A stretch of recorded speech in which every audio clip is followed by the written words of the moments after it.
Hi, good morning, and welcome to Monday Majors. This is an event we've been hosting every Monday so you can learn about different majors at Green River College. So thank you for joining me this morning.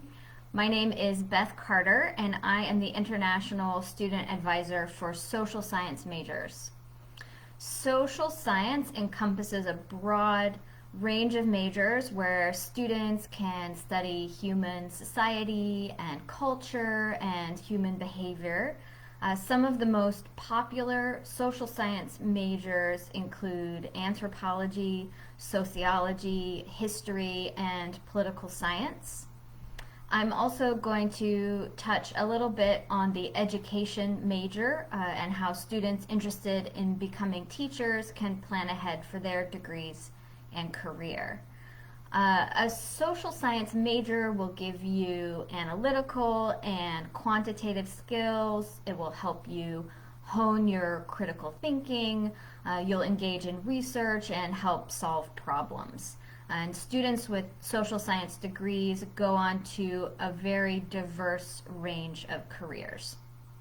So today I'm going to start out by talking more generally about social science and give you some additional information specific to those four main areas of study that I just mentioned.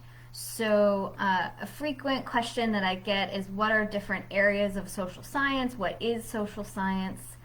What different topics can I study?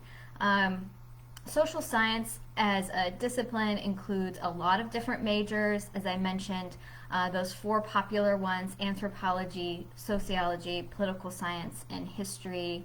I'll spend some time talking about each of those. Anthropology is the study of human society, human culture, and development. Often within anthropology, you can choose an emphasis or a specialty, including cultural anthropology, which is studying human societies and elements of cultural life. Archaeology, looking at people and cultures of the past. Linguistic anthropology, focusing on language in society. Or physical anthropology, which is looking at genetics and human evolution and health. Sociology is similar to anthropology, but they look more at the structure and development, function of human society.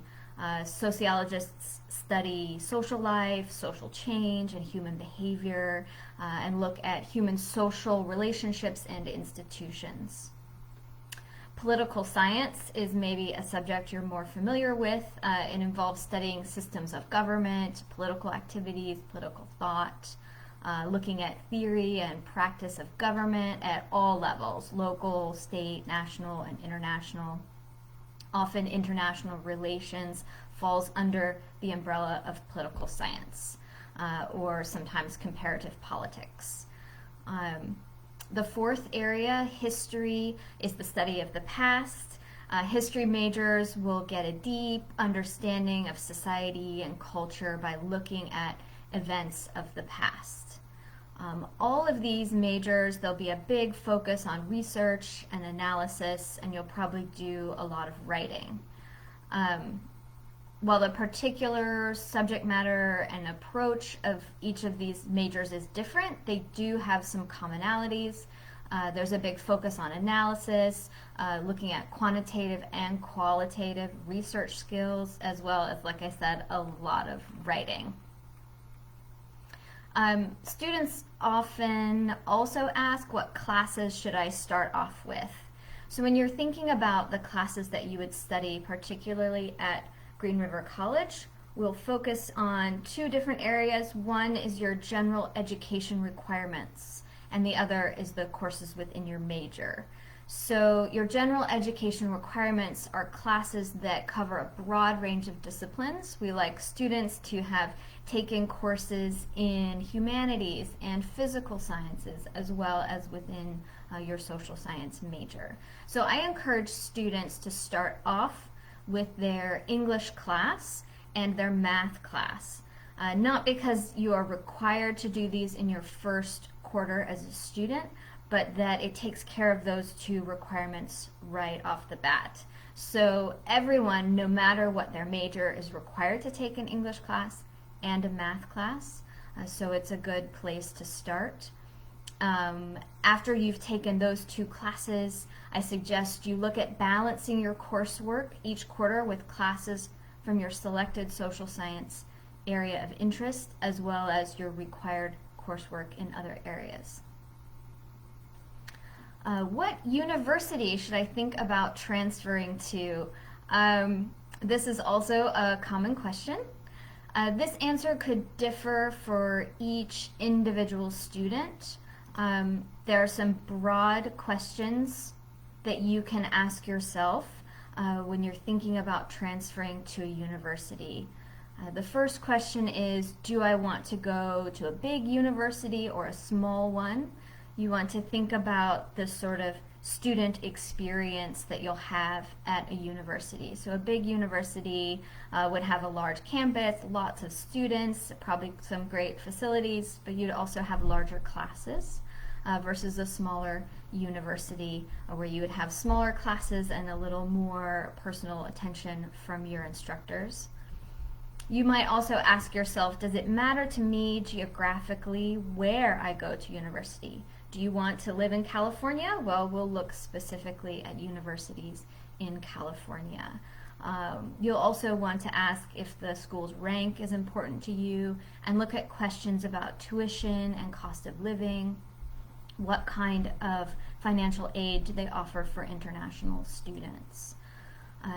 As you're considering a university transfer to study one of the social sciences, I would encourage you to think about what you're particularly interested in studying. So for example, if you want to study anthropology and you're particularly interested in archaeology, you'd want to look for universities which offer archaeology and courses about archaeology in their department, because not every university will offer that within their anthropology department. I'd also encourage you to look at internship and research opportunities offered by the transfer university. What they offer for students in these areas are very important because it gets you some work experience before you graduate, which can help you with your career in the future. And that kind of segues into the next question I often get, which is, what is the job outlook for social science majors? What kind of jobs do students who graduate with a social science degree, what kind of jobs and careers do they get? I think when you're thinking about this in terms of social science, you need to focus on the specific skills that you gain from a social science major. First of all, those research skills in quantitative and qualitative research design, your abilities to analyze, and also the heavy emphasis on writing that comes with a social science degree. Social science graduates can enter a diverse range of careers in business, in government, in nonprofits. Many go on to get to graduate school to get an MBA, study social work or law school or any of a diverse array of subjects. Salaries is another question. What kind of entry-level salary can you get with a social science degree?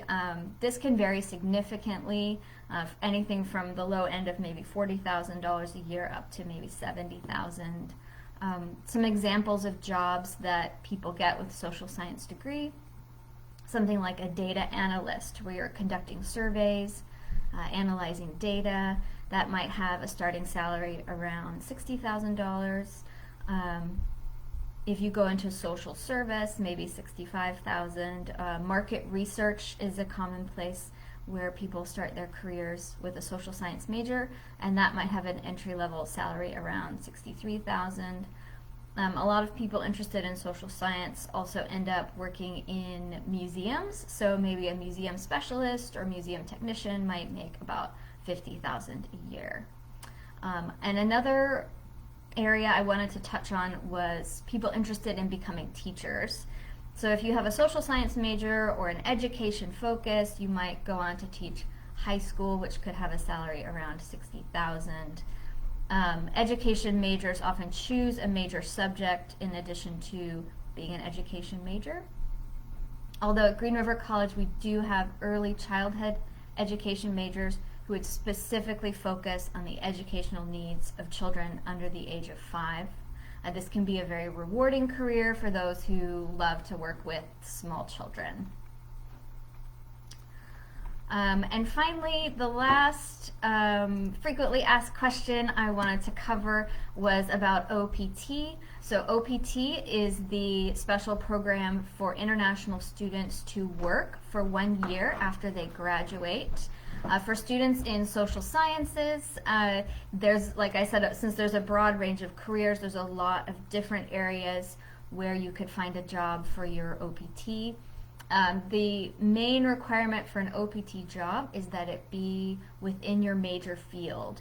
So I recently had a student with an anthropology major who got an OPT position at a museum, which he really enjoyed. So there's a broad range of OPT options for students in social science. You just need to somehow connect it to your specific major area of study.